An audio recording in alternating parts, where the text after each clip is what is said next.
5 weird weapons from World War II. More than any conflict in history, World War II was a war of technology, a war of science. In the Second World War, all sides were looking for new and innovative ways to get at the enemy. Some of them flowered, and of course some didn't. Here are 5 of the strangest weapons that were dreamed up during World War II. Number 1. Bat bombs. In early 1942, a dental surgeon from Pennsylvania named Dr. Adams sent a letter to the White House with an idea for a weapon that he believed would wreak havoc on Japan. Adams' proposal was to attach incendiary devices to bats and drop the winged weapons from airplanes. The idea behind the bat bombs was that bats armed with timed incendiary devices would be released over a Japanese city.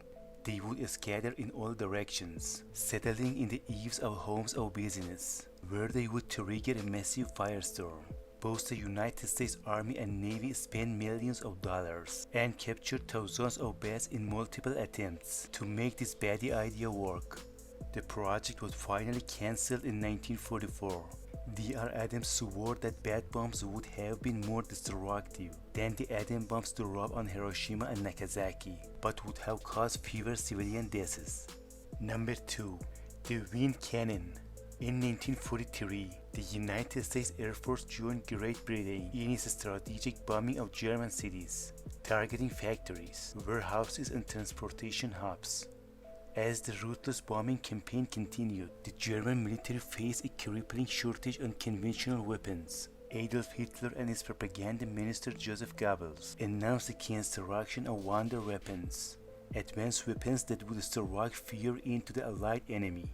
Chief among them were Germany's massive V-1 and V-2 rockets, launched from locations in continental Europe to hit targets in London.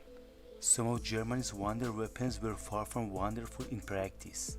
A prime example was the wind cannon, an anti-aircraft weapon that didn't fire a projectile. Instead, it shot a blast of air with the aim of knocking enemy aircrafts out of the sky. In tests, the wind cannon could snap a wooden board in half from 200 meters away, but in a single deployment on a barrage over the Elbe, Hitler's expensive airgun was a dude. Number 3. The Panjandrum.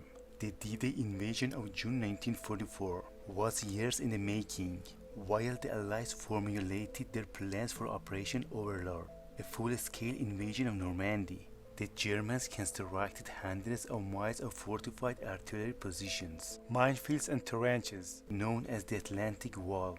The Allies needed to invent new weaponry and new technology to breach the Atlantic Wall and push inland into Normandy. Some of these creative solutions were successful, notably a group of rigged-out tanks called funnies. Some funnies had rotating flails that safely detonated landmines, and others could breach an anti-tank trench by deploying a bundle of logs as a bridge.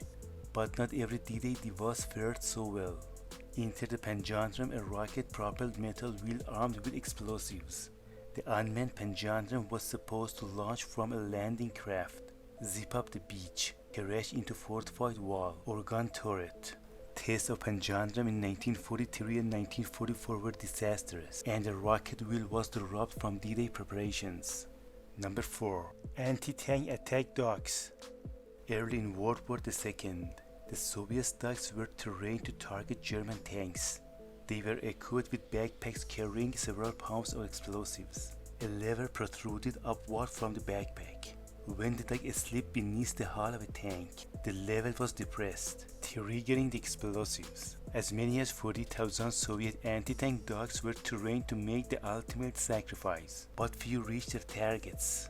The Nazis simply shot any dogs spotted on the battlefield. Number 5. The Krummlauf. The Krummlauf was an attachment that added a curved section to the barrel of a standard-issue MP-44 rifle. There were 2 versions of the Krummlauf, a 30-degree bend for shooting around or over obstacles, and a 19-degree bend for shooting from inside an armed vehicle. The Krummlauf came mounted with a set of mirrors to aim the curved end of the barrel. In American tests of captured German weapons, the Krummlauf performed poorly. Many thanks for watching this video. Please comment about this video, Subscribe my channel and like and share this video.